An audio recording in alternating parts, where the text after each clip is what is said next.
आणि आता पाहणार आहोत न्यूज टॉप 9। सुरुवातीला बघूयात मोठ्या राजकीय बातम्या।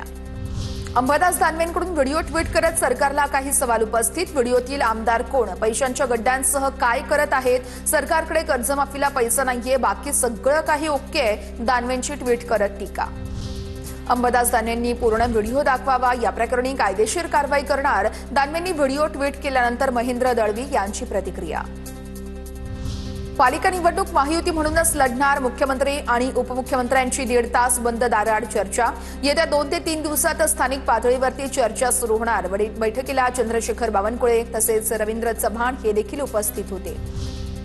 महापालिका निवडणुकांसाठी भाजपची महत्त्वाची बैठक, फडणवीसांच्या रामगिरी निवासस्थानी प्रमुख नेत्यांची बैठक। महापालिका निवडणुका आणि स्थानिक पातळीवर होणाऱ्या समीकरणांसंदर्भात भाजप नेत्यांमध्ये चर्चा। शिवसैनिकांना फोडण्याचा प्रयत्न हाणून पाडा, नागपुरातील सेनेच्या बैठकीत शिंदेंच्या मंत्री आणि आमदारांना सूचना। शिवसैनिकांची कामं होत नाहीयेत, आमदारांचा बैठकीत सूर, तर युती धर्माचं पालन करा, कुठेही वादग्रस्त वक्तव्य नकोत, एकनाथ शिंदेंच्या बैठकीमध्ये आमदारांना सूचना। उपमुख्यमंत्री अजित पवार उद्या दिल्ली दौऱ्यावर, अजितदादा उद्या एका खासगी कार्यक्रमाला उपस्थित राहणार। सुपारी प्रकरणामध्ये क्लीन चिट मिळण्यासाठी धनंजय मुंडेंनी फडणवीस आणि अजितदादांचे पाय धरले। मुंडेंची चौकशी केली नाही तर महागात पडेल, जरांगेंचा सरकारला इशारा। जरांगेंच्या आरोपांनंतर उपमुख्यमंत्री अजित पवार आणि धनंजय मुंडे यांच्याकडून देखील मुख्यमंत्र्यांची भेट, तर मतदारसंघातल्या कामांसाठी फडणवीसांना भेटलो, मुंडेंचं स्पष्टीकरण। शिंदेंच्या शिवसेनेचे 22 आमदार फुटणार, ते आमदार मुख्यमंत्र्यांच्या इशाऱ्यावर काम करतात, आदित्य ठाकरेंचा मोठा दावा।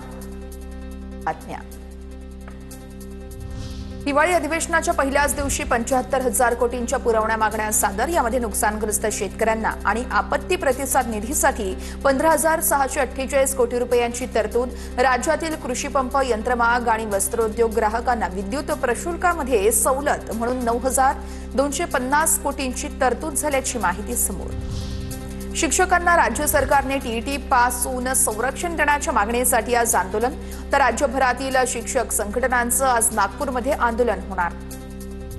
राज्यात शिक्षकांच्या संपामुळे जवळपास 2,539 शाळा बंद होत्या। आता संपावर जाणाऱ्या शिक्षकांचा 1 दिवसाची वेतन कपात केली जाणार। जवळपास 90,000 शिक्षक आंदोलनात सहभागी झाले होते। संपन्न राज्य ही ओळख पुसून टाकण्याचा विडा सरकारनं उचललेला आहे। आर्थिक शिस्त म्हणून लोकप्रिय घोषणांसाठी हजारो कोटींची कर्ज, सामनाच्या अग्रलेखातून महायुती सरकारवर टीका। नागपूर हिवाळी अधिवेशनाचा आज दुसरा दिवस, उपमुख्यमंत्री अजित पवार यांच्या निवासस्थानी भेटीगाठीसाठी पदाधिकाऱ्यांची मोठी गर्दी, तर नागपूर पोलीस आयुक्त रवींद्र सिंघल यांनी उपमुख्यमंत्री अजित पवारांची भेट घेतली। स्थानिक स्वराज्य संस्थांच्या प्रभाग रचना आणि सीमांकनासंदर्भातील याचिकांवर आज सुनावणी होणार। मुंबई उच्च न्यायालयाचे मुख्य न्यायमूर्तींच्या अध्यक्षतेखालील खंडपीठाकडे सुनावणी घेतली जाणार। पुण्यामध्ये महापालिकेच्या 165 जागांसाठी भाजपकडून तयारी सुरू। उमेदवारी अर्ज घेण्यासाठी पहिल्या दिवशी इच्छुकांची रेकॉर्ड ब्रेक गर्दी, जवळपास 3,000 जणांनी उमेदवारी अर्ज घेतले। संदीप देशपांडे यांचा पत्रकार परिषदेतून सार्वजनिक बांधकाम विभागातील घोटाळा समोर, महाभ्रष्टाचाराचे चित्रफितीसह संदीप देशपांडे यांनी मोठा आरोप केलेला आहे। सरपंच संतोष देशमुख हत्या प्रकरणाला आज 1 वर्ष पूर्ण, आरोपी कृष्णा आंधळे अद्यापही फरार, आरोप निश्चितही झाली नाहीये। 1 वर्षानंतरही देशमुख कुटुंब न्यायाच्या प्रतीक्षेत।